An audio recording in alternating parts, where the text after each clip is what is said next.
Hey everyone, welcome back to another episode of Oz Table Talk. My name's Luke and I'm at the table with Ben, Steve and Dave.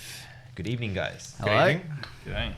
What's news? Finished uni for the semester. Yes. Ooh, yeah. Do that. How good does that feel? Literally like no difference. I think I'm just... Does that mean that you were lazy beforehand or? No, just like I'm just used to it now. Yeah. It's just like you're going from uni to work. Like it's... That's true. When you're not at uni, you're at work. So it's Yeah. not like you're getting a holiday at this point. Yeah. Like, if anything, you're probably working more, right? So- Yes. Yeah, the first thing the boss asked me, so can you work full time now? I was like, yes. Oh, didn't you? They extended uni by 2 weeks. Had the next 2 weeks off. Yeah. Anyway. Oh, that's good. Total opposite for me. I feel like I'm on holidays working in comparison to uni. That's good. It's so much easier. I love it. Yeah. It's been great. Yeah. There's actual consequences though. That's what I struggle with. Up to work. Yeah, like with uni, like it only affects me, but with work, it's like I don't want to get anything wrong. Yeah. Yeah. Fair point. Mm. I'm just liking the less hours. Yeah. You? What do you mean like that for? Well, you were the last one talking. I was looking at you. I think he's still in lamentation. Okay. No. Yeah, I know. These guys are digging me because of my choice of Literature. Literature, yes.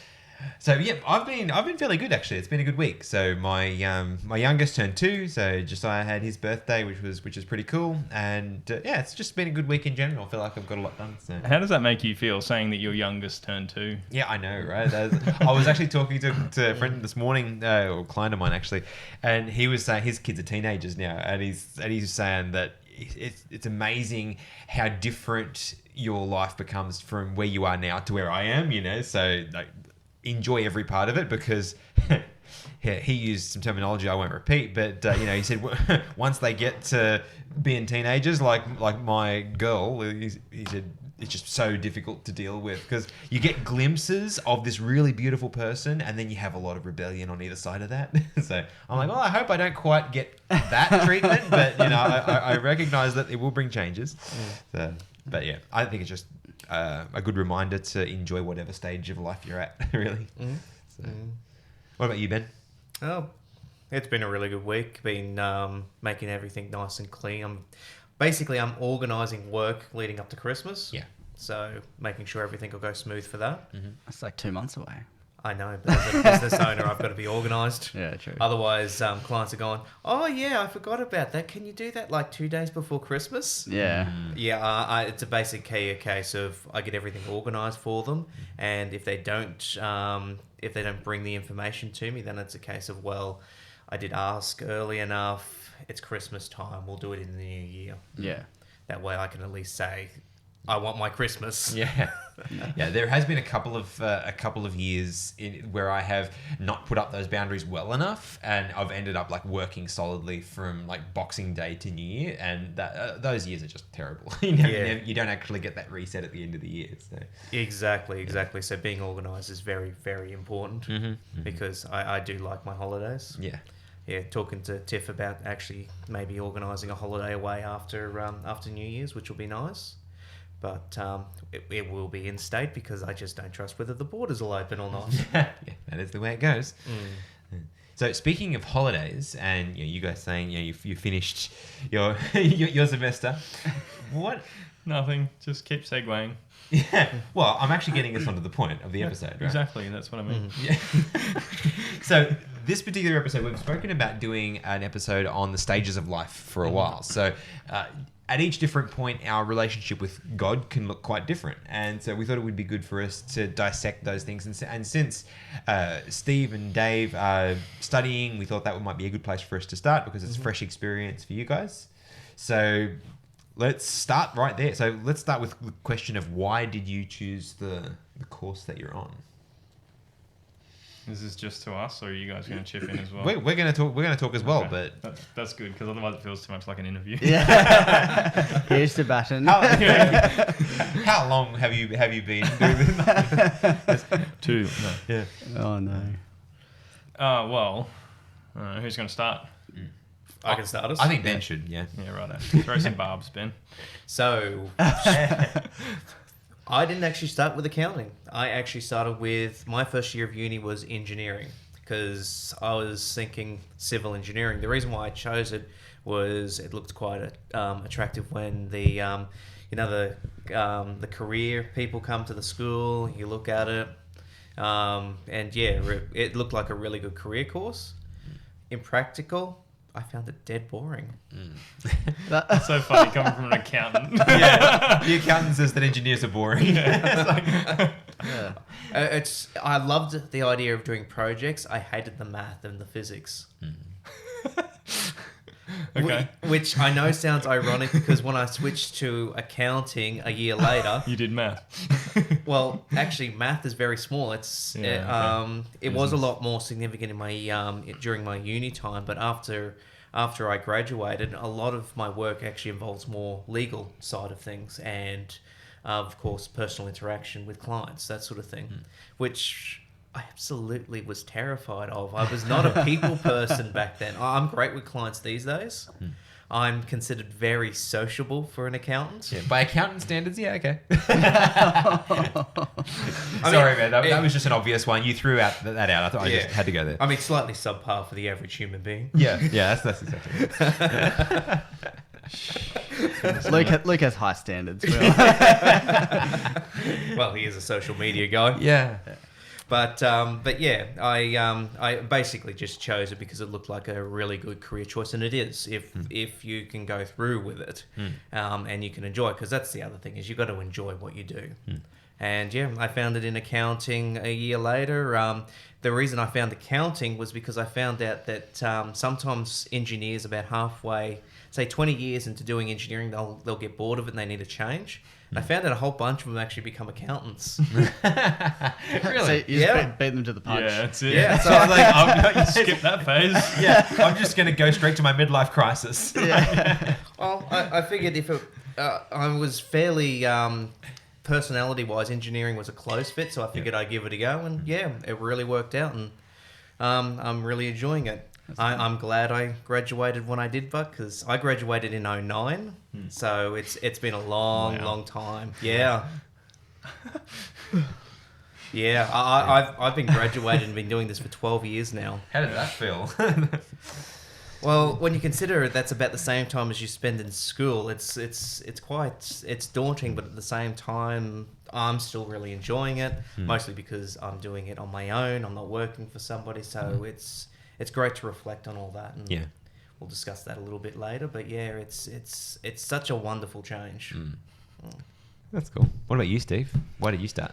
Me, well, I guess similarly to Ben and Dave and Ore, I was considering engineering. Well, aren't we a boring bunch? Yeah, aren't we all? What is it about me and engineering people, though? Yeah. Yeah, well, I've always been very practical. I enjoy design, math and physics. But at the time, the engineering careers prospects weren't amazing when I graduated. Like, they were there, but just, like, the demand was diminishing, not increasing at the time, and now it's the opposite. But surveying is always in high demand, and Mum and Dad just suggested that I have a look at that. So I went and did a week of work experience with the company I'm at now, and didn't hate it. So I don't know. I'm a very boring person. Mum and Dad suggested something, so I just kind of did it, and I enjoy doing it. Yeah, it was kind of like an arranged marriage, but for a job.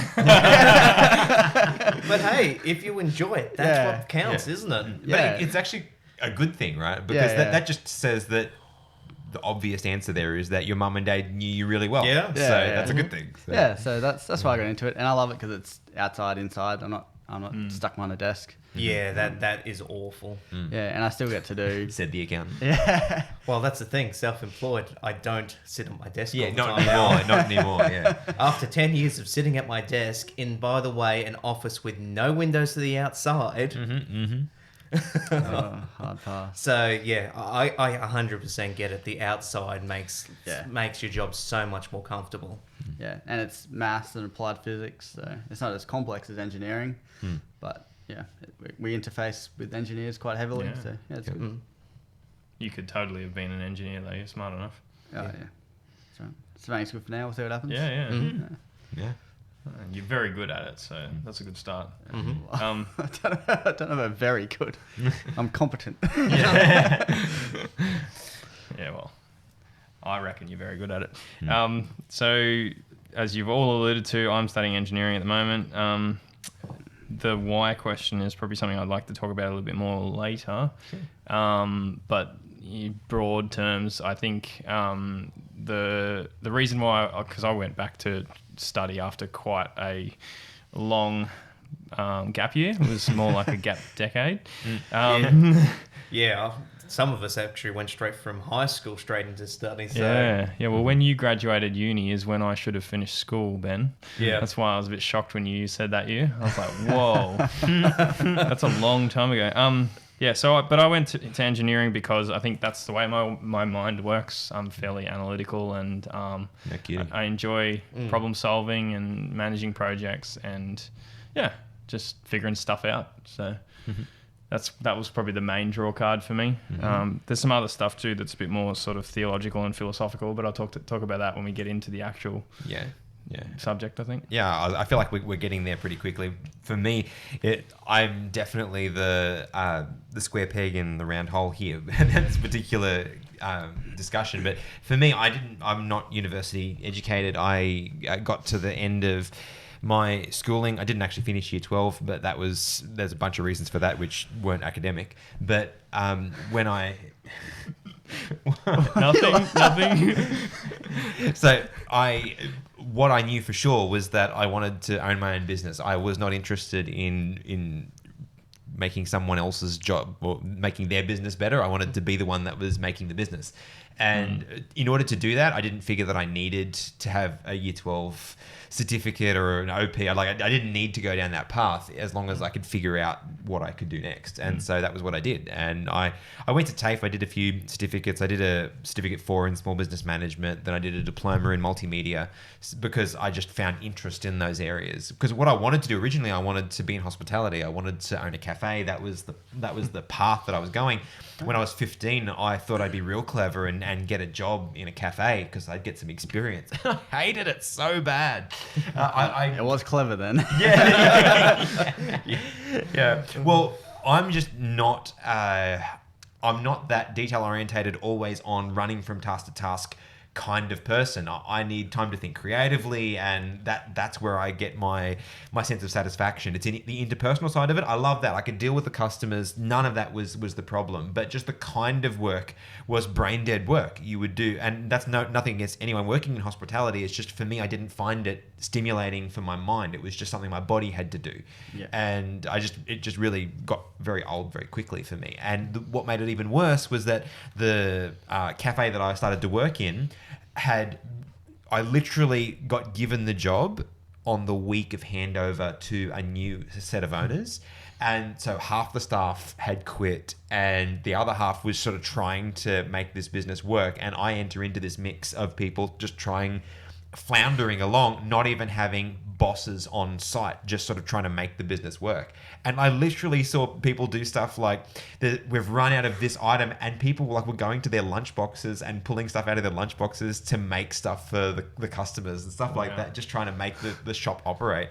And I'm like, man, this is not giving me this is not filling me with confidence for this industry. Yeah. Anyway, wow. Yeah, fast forward out of that anyway, and I thought this is not for me, but I do enjoy being creative. I do enjoy graphic design, those sort of things. And so that was when I went and did my diploma in multimedia, which, to be honest, I don't feel qualified me for anything. It was just a little bit of heaps of different disciplines. But it did highlight a couple that I had natural flair for. And so then I just self-educated and started getting people to pay me to do it and built a business out of that before I sort of got out of my teens, basically. So that was kind of the path. And, now I'm in my mid-30s and I'm still doing the same things, just get paid more for it. So That's good. Yeah, I'm glad. I think I figured out my first job, I charged a project rate. And I worked it out later. My approximate hourly rate for that project was, what was it, like $3.60 or something like that. Wow. That's less than I got paid as an apprentice. Yes, but it was all mine, and I did it myself, and that felt really good. Even though the $3.60 part didn't feel real good when I made that sum. So, but anyway, so all of that being water under the bridge. Have I done education? Yes, but no, not to the degree that you guys have. Boy, so I don't know how do we segue from there, guys? I have no idea. No idea. Well, can I go back to what I was wanting to share? Yeah, please. Or do you want to go somewhere else? No. You go. I think that's logical. We'll use that as a. So, Luke asked me before, like, not just why did I choose, but how did I come to the conclusion? And so, yeah, I was thinking that for me, it all started when I got a little bit, I guess, dissatisfied with what I was doing, and I just needed some time out. So I went away camping I think it was actually, I think it was Christmas. I just needed to get some time, some space, and yeah, just went away for like a week or a few days, or I can't remember now, and just went bush. And I was just reflecting on me, really, like because I was at the stage where I'd been doing what I was doing for too long and didn't like it, and I needed a change, but I just hadn't been able to come to a conclusion as to what the change was going to be, even though I'd been sort of processing it for a while. And just getting that space, I think, from life just gave me that little bit more clarity. And so I was just walking along this bush trail, just praying and sort of seeking God as to who am I and what would I do that would be like useful to Him and something that I would potentially enjoy. And I think I was just sort of reflecting on the things that I've done in my life that have been fairly varied. I've been involved in some practical things through, like I used to be in a trade. I've done landscape gardening. I've also done some spiritual things. I used to be a Bible worker for a time, and I volunteered in plenty of mission, whatever. I don't know how you describe some of the roles, but yeah, it's ministry stuff.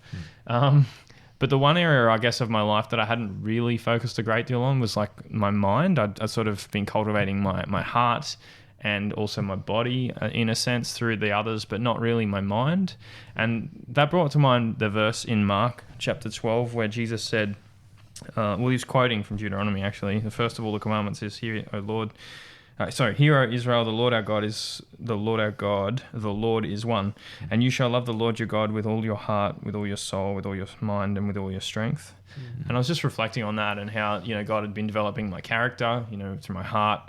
My strength had been committed in some of my jobs in this sort of practical sense. I'd certainly given my soul when I was Bible working and so forth. But I hadn't really, I guess, given God access to my mind. Like, I guess I dropped out of school as soon as I was legally allowed to because I didn't really gel with school. I didn't really like it. I was a bit immature at the time, I suppose. I also had a lot of life stuff going on. And so I guess it all just culminated for me. And I left school and I left that negative experience behind and thought that's what academia looks like. That's what study looks like. And so I never really contemplated going back to study because that was just a terrible part of my life and I did terribly at it. That was the way I sort of processed it. But then, I was reflecting in the bush about this, this fact that I'd given God everything else, given Him permission to use my life in everything else, but I hadn't really given Him, my mind in the less spiritual sense, in just developing those aspects that were natural to me. So that made me think, well, what is there about my mind that's unique that, would, I guess, point towards a pathway for me in my life? And so for me, that was, I reflected on the fact, like I said before, that I am fairly, you said, whatever you said, so maybe I'm more analytical than I realize. But yeah, I think I process life through a fairly, like, I guess, maybe technical lens. Like I tend to think things through, I guess on the go a bit, but I think quite deeply about life. And so that made me think, like it's got to be something to do with like problem solving and just getting to the bottom of things, because that's kind of the way I just process life anyway.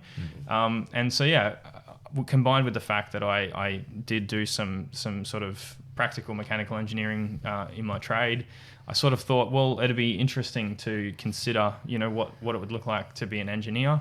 And I was also thinking about certain other careers, like, so for example, project management, which is quite tied to engineering anyway. I thought about maybe architecture because I also do like drawing and design and that sort of thing. And that also is kind of tied up in engineering anyway. And then, you know, there was a couple of other things that were sort of peripheral, like maybe teaching or maybe some sort of health career. They were sort of outliers because they were a little bit different, but I could sort of see myself doing those as well. So it's sort kind of like the two sides of your character, right? Like the, the humanities yeah. and the technical. Yeah, which is interesting now you mention that, because that's kind of where I've gone to the merge of both. Anyway, I'll get to that in a second. But so yeah, I was sort of throwing all of this into the mix, and it sort of just all came out with like, I guess I'm more geared toward that technical side of things, I suppose. But I also wanted to offer myself to God through my career path. I didn't want it to just literally be about making money. And so I was just processing that, and I was like, well, if I am to choose that career path, God, how is that relevant to you and your work and you know, furthering the kingdom of God on earth? Like, because that's what I'm here for. Yep. Primarily, that's what I'm here for, not to go and learn all this stuff and to you know, design cool buildings or whatever. What I really want to do is to be your servant. And so God, you know, I guess consolidated this thing because I'd had this vision for years of, you know, being able to help homeless people. And, you know, that had sort of worked its way out in many different areas. And then I sort of just all clicked. I was like, well, engineering, I was particularly interested in structural engineering. I was like, oh, well, structural engineering, homeless people, they need homes.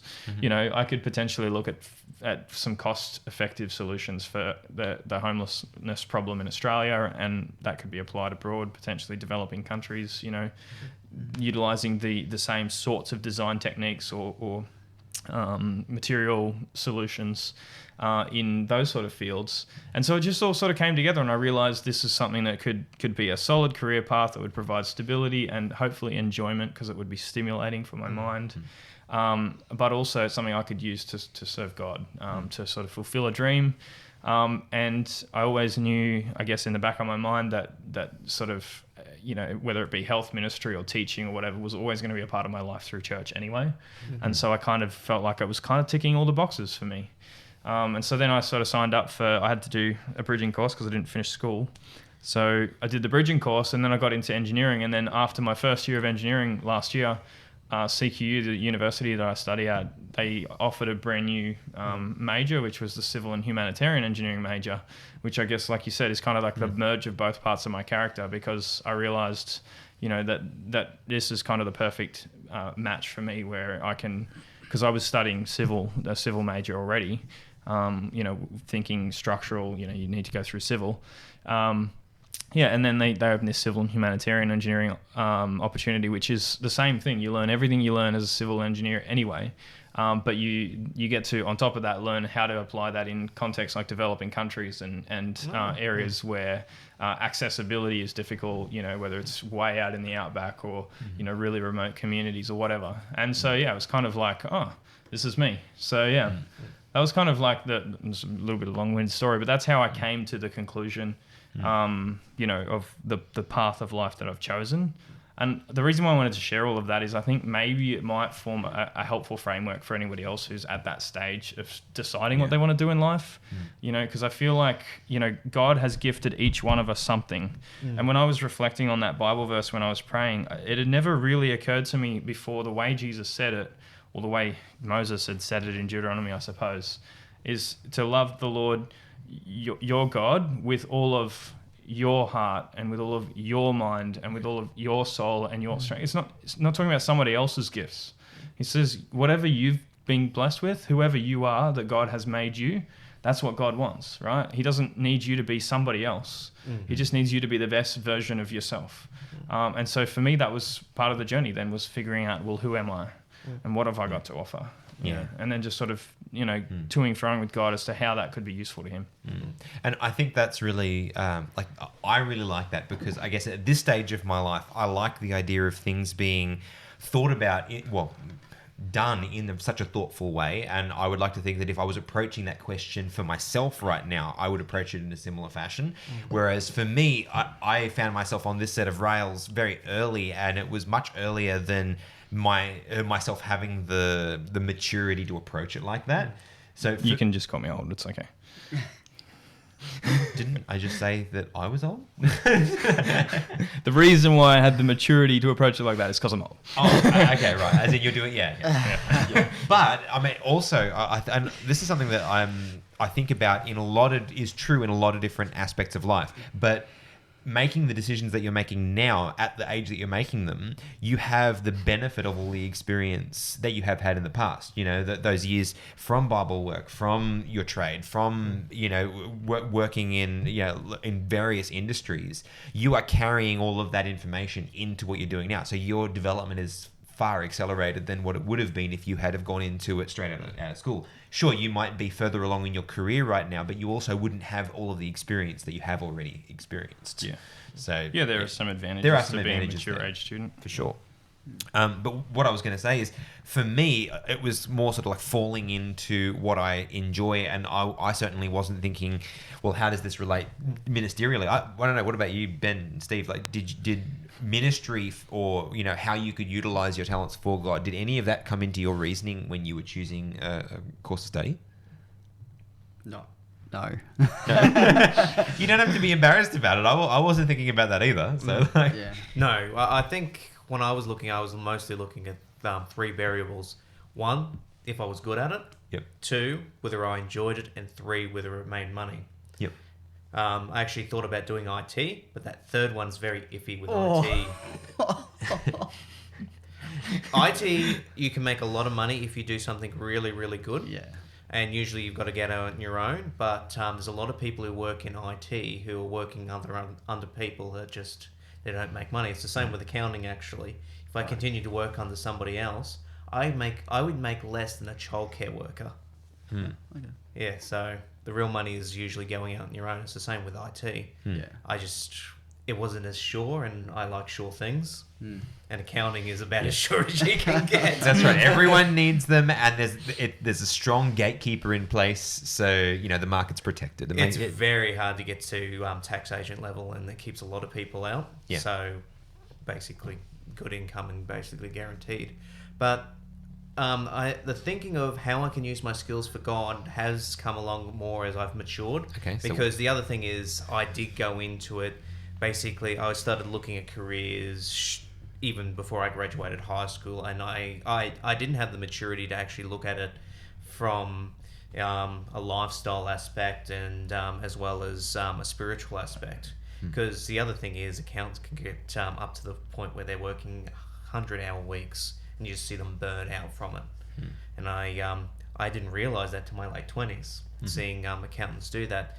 And originally my thinking was to run a large firm, have a couple dozen people under me, and I think my fate would have been one of those accountants who was working way too many hours and burning out. And that's the thing, when I burnt out a few years ago, it was a case of I reevaluated, and because I now have the maturity of reflecting on lifestyle and spirituality, I came to the conclusion that if I just ran it by myself, I wouldn't earn as much, but I would gain time, a valuable time, which I could then spend helping others. However, also that came out of that only a couple years ago, I realized just with the additional time, I can actually help people with their businesses. Businesses, it's half of all businesses fail in their first year. And I can give a lot more guidance to clients as well, because under the other aspect, a client can come to me and it may take me 6 months before I can even do their compliance work, let alone actually help them with the day-to-day stuff. So it lets you to be present and actually help them rather than just being their compliance guy. Yeah.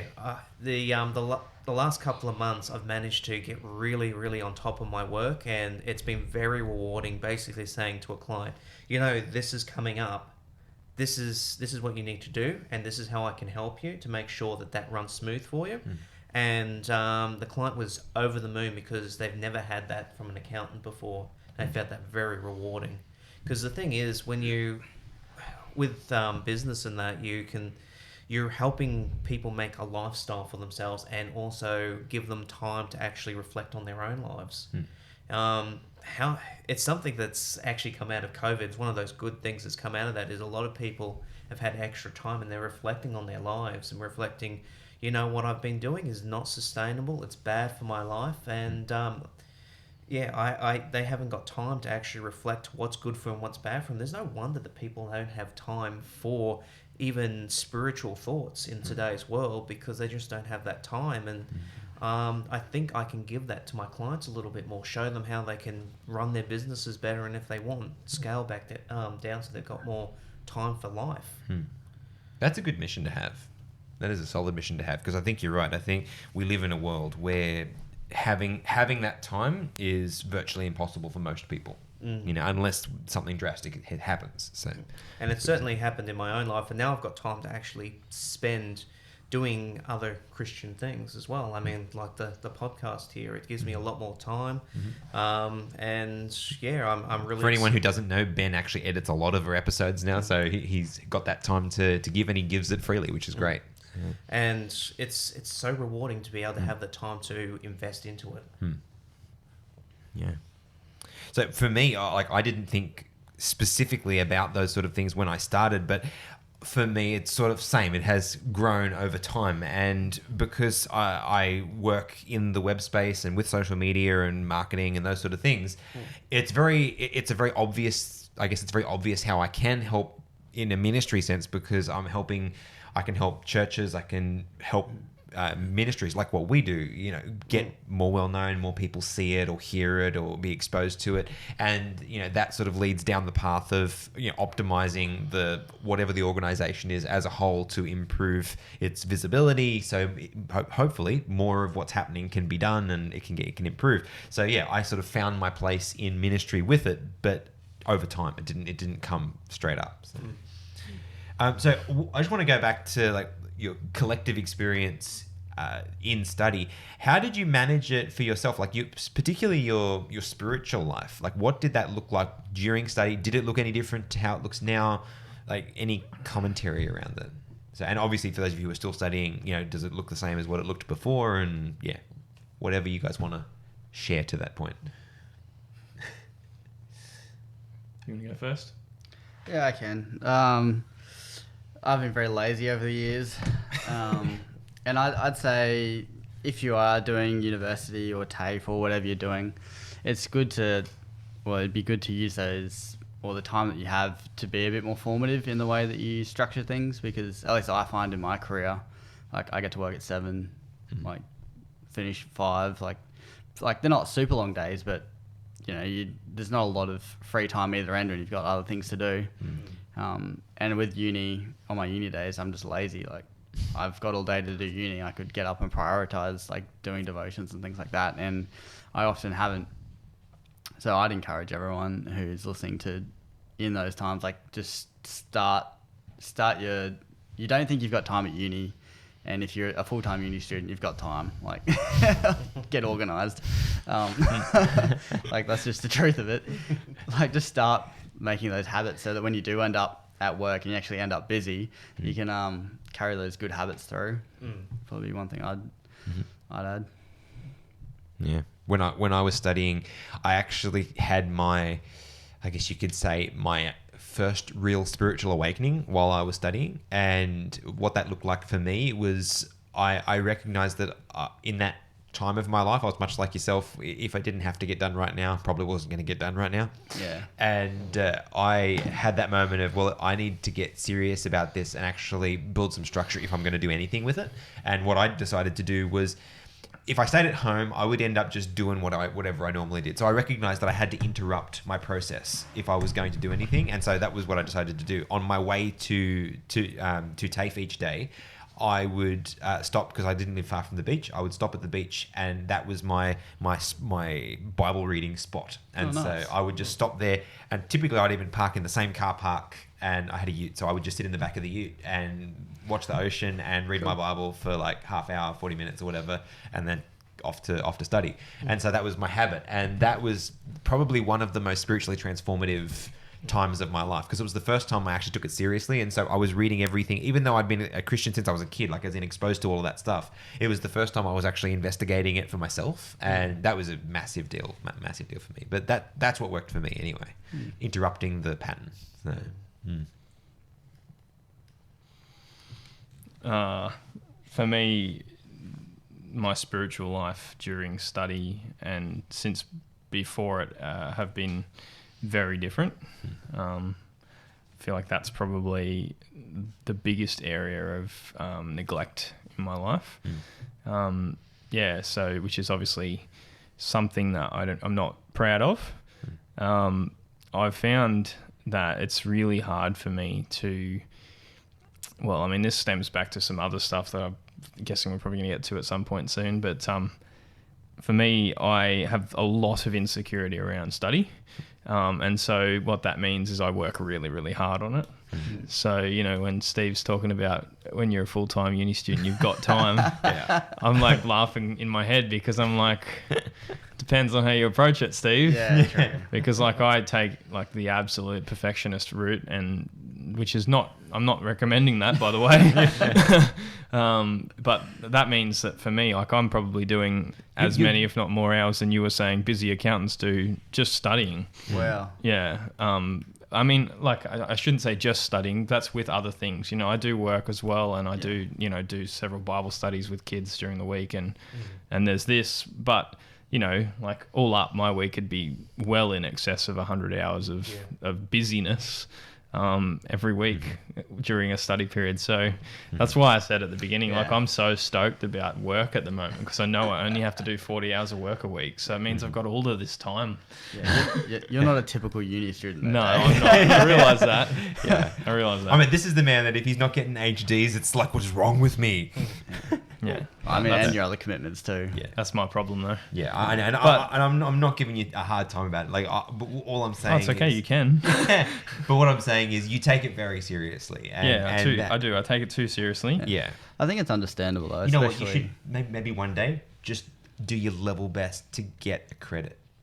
Like, just consciously don't go for the HD. So, the reason for me why I do push so hard is twofold. One of them is a legit reason. That is, there's a lot of responsibility involved in being an engineer. Yeah. People's lives are at stake, and so I want to know that I'm competent when I graduate. I don't want to be, just skimming through, by the skin of my teeth on these units that could be life or death later. So. There's, part of my reason is I want to have confidence in my ability based on exceptional results all the way through my course, right? But then the other part of it is I'm still trying to prove to myself that I'm worthy. Yeah. Because, having not done well in school and sort of, dropped out of life for a time, I guess it feels like a validation process, the whole study pathway, and it's a particularly painful validation process, I might add. And so, I don't necessarily enjoy the journey of study. I am enjoying what I'm learning. But it's been a difficult phase. And so, like, getting back to your initial question, so for me, unfortunately, that has typically looked like neglect. I've been through a couple of good periods where I've been diligent to put God first, and I would like to make that the normal. But I guess I'm just going to be a realist here and say that we'll see what happens next semester. But right now, like as soon as I finished my exams, I got back into reprioritizing it, and I feel so much better. Yeah. Knowing that I am making time for God and just other important things, in my life, like eating well and whatever. Yeah. Sleep, getting some sleep has been nice this week. So I guess for me, it comes with a whole host of things, and I think maybe that's one of the things that we get a little bit wrong when we think spirituality. We don't always think of it holistically. We tend to think of it like, am I reading my Bible and praying? And maybe throw in a bit of witnessing, but that's not necessarily a spiritual life, like it might be, and there's certainly very good ingredients to have a spiritual life. Yeah, they're all good things. There's nothing wrong with those things. But a spiritual life means holistic care of yourself, because God is interested in all of you. So that's kind of what I'm trying to prioritize during my study break, and, hoping obviously to take that into next year. So can I just ask a question, and I'm asking this specifically not so much for you, but I think it might be helpful to unpack this a little bit further for people who may be struggling with the perfectionism traits in study. Yeah, righto. What are you laughing at, Steve? You don't think there's any other perfectionists out there? No, I do. My brother is one of them. Yes, you and my brother. Me and your you brother. And my brother. Yeah. Me and your brother have a fair bit in common on that. Well, the question is, if you are going to think about your responsibility to God, that spirituality as a whole person enterprise, if you are predisposed to be putting in 100-hour weeks, what does a spiritual life look like? Like, what things do you cut in order to get that sleep, good food, exercise, spiritual life? What has to change to achieve that? And maybe we can look at this from the reverse side of it, the people that are struggling to actually get the work done and get out of their own way to do it. Maybe we can address that in a second. But, Look at me for. well, You said you were lazy, Steve. Yeah, okay. You're the one that actually started this, Steve. No. No, you do well. I'm sorry. I've never handed anything in late, and I've never had an extension. Mm-hmm. I'm organised, lazy. Yeah, organized lazy. That's it. Yeah, you are Qualified. find not the path of path of least resistance sort of thing. Like, Yep. this is my goal. I will get Preach. there, but I don't want to expend any more energy than Efficiency. absolutely necessary to achieve it. Yeah. Yep. Okay, but back to the question. So, what would that look like for someone that was trying to achieve that with your predisposition? Yeah, good question. Well, I I you was wanna- going to say, I'm not going to talk to that specifically, but I was going to say what you're thinking. Ecclesiastes 3:2, everyone will know it. That whole passage is like a time to be born, a time to die, a time to plant, a time to pluck up what is planted, etc., etc. And I think in a study period or whatever period is in your life, you have to have that thing that is kind of like what you're aiming for. And there are peripheral stuff as well. As Dave said, he's like 100-hour week. Like, he's got other peripheral stuff around that. But his focus and my focus is study. Like, for me, I don't work a 40-hour week and do full-time study. I work 2 days a week. No, sorry. I work 3 days a week and study 2 days a week and study part-time. Yeah. Because initially my focus was study, but when that became less appealing because full-time study and I weren't meshing real well, I went to work. Like, it's just about figuring out what your time is or what the time is and making time for that and cutting other stuff and realizing that when that time is up, that will be gone and you can bring the other stuff back in. And I'm not saying by any stretch of the imagination that you cut God and come back to him at the end. But I'm saying, like, if you've got a bunch of other responsibilities, like I play touch, I'm in the fire brigade, things like that, like, I haven't cut them because I haven't had to. But if I needed to, I could cut touch on Tuesday night. I could cut my responsibilities at church down if I had to. Like, there's things that can move, and it's just about prioritizing them into where you need to be at the time. And you should be gentle with yourself while doing that too, because you'll. I know when my busy period, it was a case of I wasn't being gentle with myself. It's a case of I felt that I had to do everything, and 100-hour weeks are all well and good, but you've only got a certain amount of time before that will wear you down. Yeah. Which is why it's good that you're taking third semester off, because you get a chance to recharge for the next year. Yeah. Can you imagine trying to work through third semester? Oh, I couldn't have done it this year. No, I was right on the edge last week. Yeah. Yeah. No, What a look, difference a week makes, right? yeah. Good advice, Steve. Yeah. Good yeah, advice. Solid. I think one of the things I haven't done well is the very thing you were just talking about, cutting things that aren't necessary. It's hard to decide sometimes what things are and aren't necessary, and I think for me a lot of the external commitments, it's hard for me to cut them because it's somebody else's at stake, like if it's Cut your uni. yeah. I mean, look, to be honest with you, it's something I have thought about. Yeah. I think maybe one of the things that holds me back a little bit on that angle is because I started so late. Yeah. And so I feel like I there's a little bit of a rush on it. Yeah.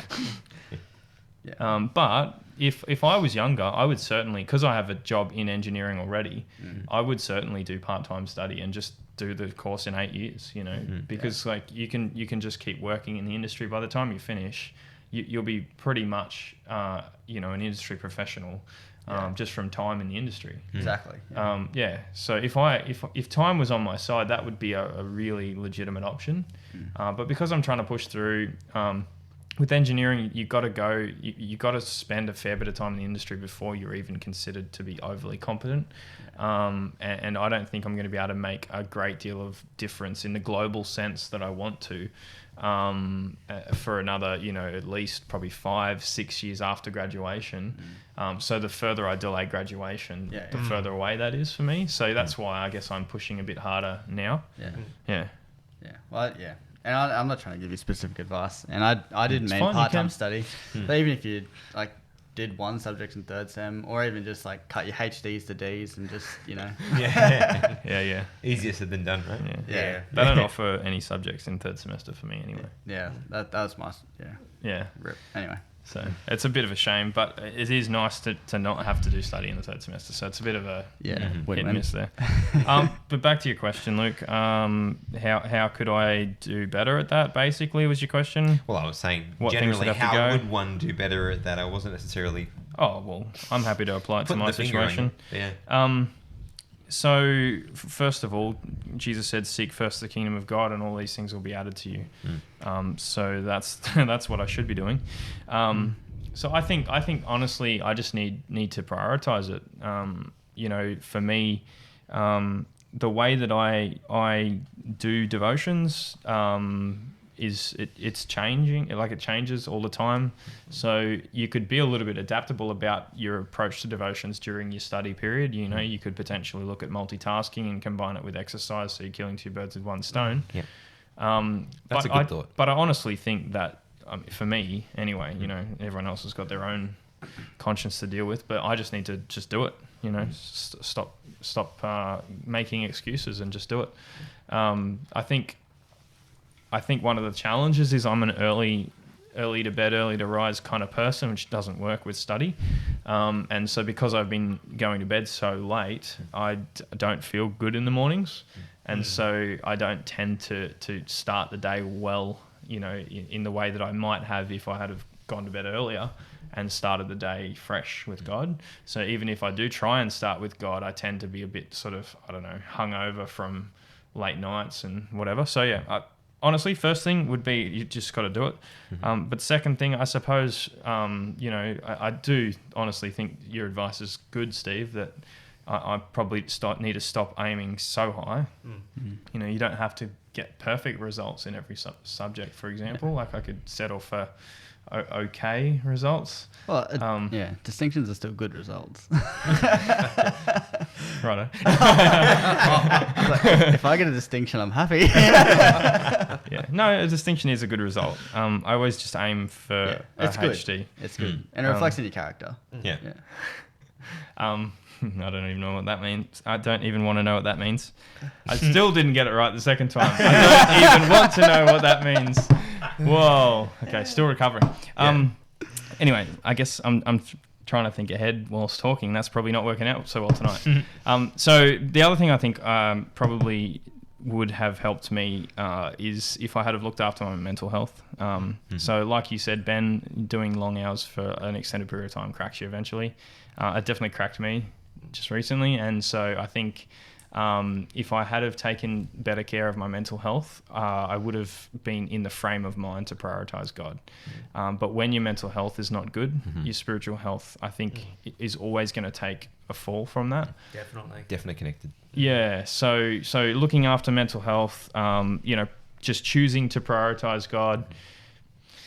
I don't know. I'm not good at it, so I don't know whether I could be given any other advice. Well, I think they're all good things. I think it's one of those things that it's not overly difficult to know what to do. What is hard is doing it. Yeah. You know what I mean? Like, I don't think it's a case that anyone's going to go, wow, those things are so surprising. I had no idea that was the good thing to do. They are genuinely good things. They're just hard. It's just hard to actually implement them. And I think there's a lot of things in life that are like that. I mean, everyone says, oh, you know, you want the most out of life, you know, eat well, exercise. And we all know that they're good things to do, but how many people actually do all of that? You know, not many. Actually, one other thing about me, at least, I don't know whether everybody's like this, but because I wasn't prioritizing God during, like, say, this last semester, for example, what I was doing is whenever I had a spare moment, I was crowding out those moments. So whether it be listening to a book or a podcast or music, or even just sometimes it was literally just escape to whatever was on YouTube. But, you know, even when I would try and put some spiritual stuff into the spare moments, I feel like that was almost a negative choice for me at the time, because what I really needed was to be still, you know, and just let God speak to me. And because I was just filling every waking moment with something, there was just no room for that.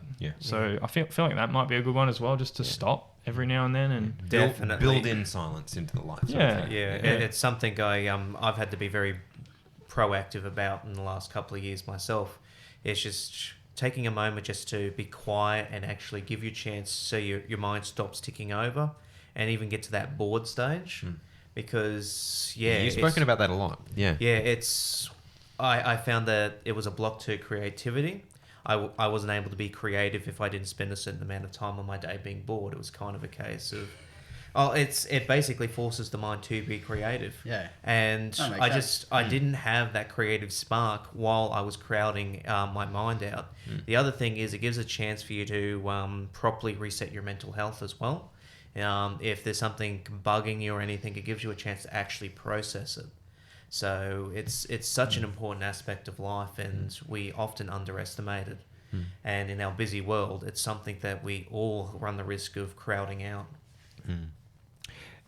I mean, if anyone is still going on this tangent, feel free to continue. I was just wondering, because we've talked a lot about the hard things, but what are the great things that your time of study has given you? The things that you're most grateful for that you have received as a result of the process?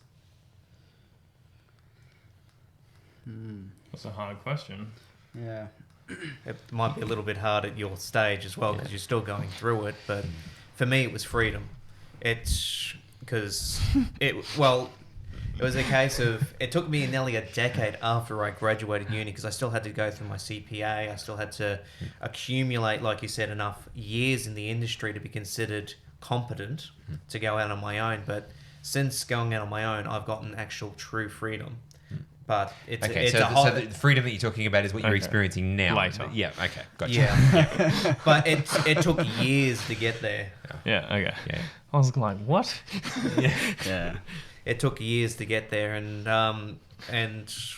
I did the same thing. I had to pull quite a long hours in my 20s in order to get to this stage as well. And it's okay to do that for a certain time in your life. It's just you need to be careful of your mental health and not tipping over the edge like I did. And unfortunately, sometimes you need to learn the hard way. Hard learner right here. Yeah. Yeah. I don't think it's a new thing, but I think it's been nice to sort of frame it through, I guess, a different sort of sector, I guess. But critical thinking, I think that's something that I think you possibly kind of learn. Well, I don't know. I don't want to generalize there. Maybe I'll just leave that statement unsaid. But I learned that through church, and through studying the Bible. But it's been nice to sort of see it in a professional sense as well. And I guess to realize, because I think sometimes we can, as Christians, we can sort of look down our noses a little bit at everyone else as though we're the only people who critically evaluate life because we're the only ones that came to this conclusion. Which is ridiculous because some of the least critical thinkers I know are Christians. I mean, I think that's fair. Yeah. Probably harsh, but fair. Yeah. No, look, I think that it's been good to realise that, you know, and maybe also see that as an evangelistic opportunity to see that people are thinking, people are evaluating in the world, and so it's not necessarily the case that the whole world is sort of dead and whatever. I think we just need to come up with a better argument, you know, in favour of our case. And you know, maybe argument is a poor choice of word there because I certainly don't mean it at that agree way. with the idea of an argumentative discourse, but anyway. Yeah, because I was actually going to say if you hadn't said critical thinking, which is kind of what I was going to say, but I was going to say I've noticed a change in you throughout the course of your study, and that is your thinking is so much sharper. I would say probably, I mean, you were always very intelligent beforehand, but the quality of the analysis that you provide for anything that's going on, I would say has probably improved like 20% probably in the last 2 years. So just as an external observer, I feel like that has made a tangible difference to your contribution in committees or in even here at the table. So that's my 2 cents. It couldn't just be impatience, could it? You reckon you just now you're just vocalizing what you were already thinking beforehand? Is that what you mean? Well, I don't know what you're referring to when you say committees, but the committees that I'm thinking of that you've been a part of over that time, a lot of the time it's just that I'm just less patient now. Just giving people less rope. But maybe. I don't know. It's hard for me to say because... Yeah. Shut up and take the compliment, Dave. Sure, okay. Sorry. What about you, Steve? Yeah, I can see the cogs turning. I'm thinking, good things to study. It's been not an easy road for me because I've done everything externally. So that's hard. Yeah, I'm almost a self-taught surveyor to some degree. But especially since I've started work, just the fulfillment of actually applying something you've learnt. Like the other day, I shouldn't say the other day, a couple of weeks ago, I did a identification survey at Bagara, so re-identifying the boundaries.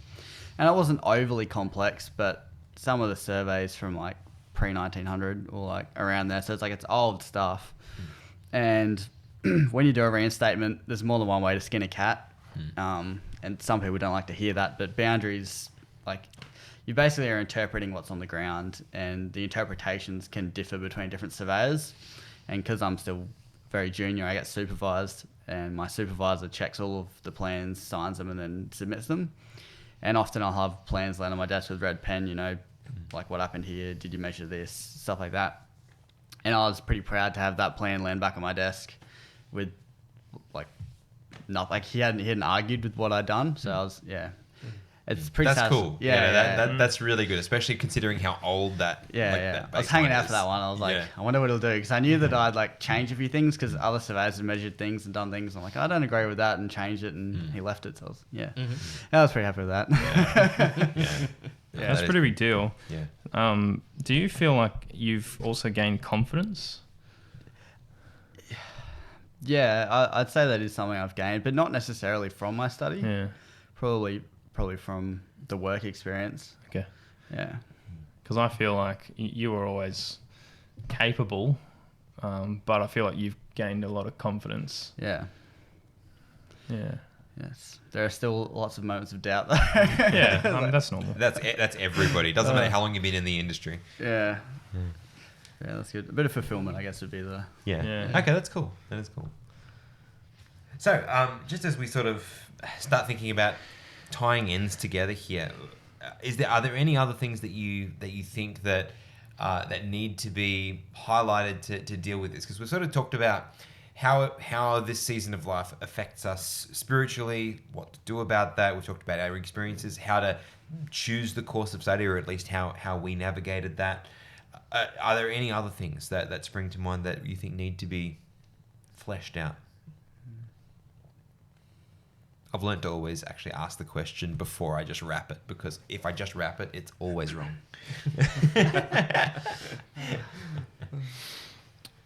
I don't know, mate.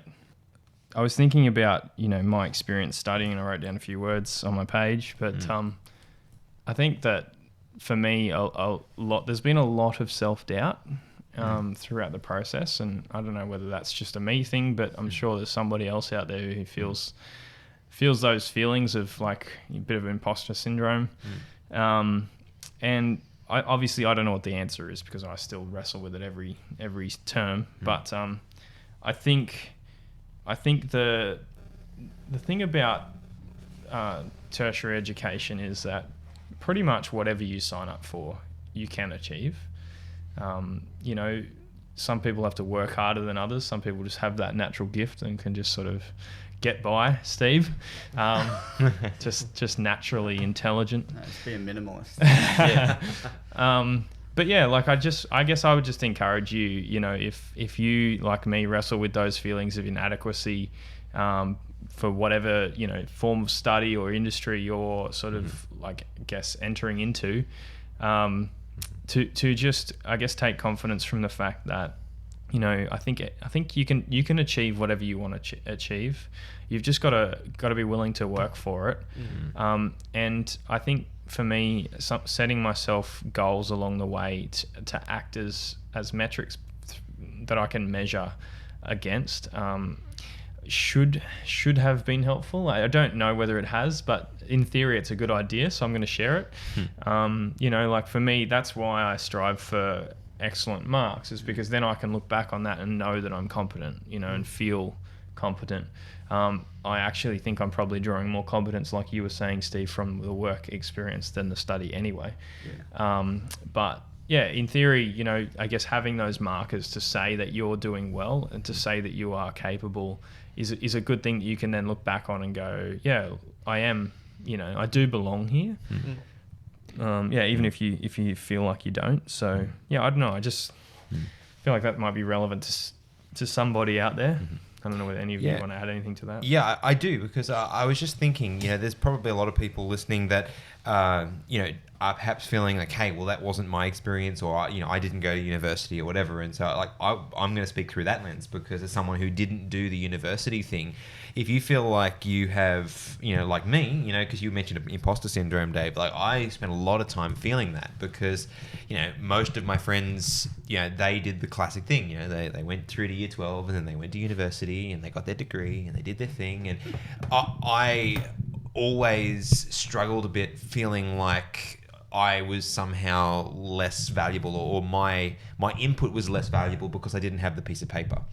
And I still sometimes get those thoughts. I don't succumb to them that much anymore, because I guess I'm a long way from that chapter of my life, and so I don't feel as much. But I have spent a lot of time feeling insecure about that. And so for anyone who feels that way, if you feel like you didn't, for whatever the reason you didn't qualify, then I just want to encourage you to don't let that hold you back, because some of the things that I've accomplished are things that I didn't expect to be able to do, when I was, going through that season of my life. And there's people who have qualifications that are so much higher than mine that it's ridiculous, who haven't done what I've done simply because they haven't put the time in to achieve it. And I'm a big believer now at this point in my life that being self-taught is actually an asset. It might be a lot harder, and it might set you behind the 8 ball as far as like setting up networks and stuff like that. Because if you go to university, you have the benefit of knowing other students that then go on into the field and then, climb the corporate ladder and whatever. That's true. That is a thing that does happen. You may miss that. But as far as actually getting a start, especially if you're in any way entrepreneurial, where you have that desire to create, and that could be create anything from media through to just building a business or whatever it may be. If you have that desire and that drive, being self-taught in a lot of ways actually gives you some competitive advantages. So if you didn't go through the conventional passage, I guess I just wanted to encourage you that doesn't mean that you missed out or you got stuck at level whatever. You actually are just on a different path, a different set of rails, going a different place, and that's okay. But, and I think, Dave, I don't know if you wanted to say anything else to this, but you're a great example of somebody who got to a certain place in life and decided that, hey, I actually need to go on that set of rails now. You transferred, and a lot of people would, at that point of, and not that you were old, you're still in your 20s, so you're still a young person. Still a young person, but a lot of people at that point would say, I'll just stick to what I've got because I've achieved this level, so why go back to the bottom of the ladder and then climb it again? But at the same time, don't discount that, because one, the climbing will be a lot faster for you because of the prior experience. But, who knows where you could go from there, because some of the most dangerous people I know, and when I say dangerous, I mean that in the positive sense, like the most, really powerful people in whatever discipline they're in are people who are multidisciplinary, right? They've got experience in multiple fields. And so if you feel called to go into a course of study later in life, however late in life that may be, all that means is you're going to be like extra deadly after that. You're going to have that extra skills. So anyway, here endeth my preaching. That's just what I wanted to hear, mate. That you want to be deadly. Yeah, as an engineer, that's exactly what you want to be. Just deadly. Hey, at least Ori's not here. I'm not saying it about a doctor. Yeah. You're going to be a deadly doctor. Oh, man. So, but anyway, like you said, Dave, like I feel like there's a lot of things we could talk about, and I'm really glad that you brought out those points, because I think a lot of people feel that way and deal with that sort of thing. I think it's important that we do talk about that. So, just coming to the end of this particular episode, we're going to deal with other stages of life ongoing. This isn't going to be a contiguous series. Like, we're not going to be hitting this again next week, but it will be popping up in the feed for you here and there as we deal with different parts of life. And if there's any specific stages of life you want us to talk about, let us know. Send us a comment somewhere on social media somewhere, and we would love to take that into consideration for the next chapter in this particular series. But if you've enjoyed this episode, share it with a friend, and we hope to see you guys next week for the next episode.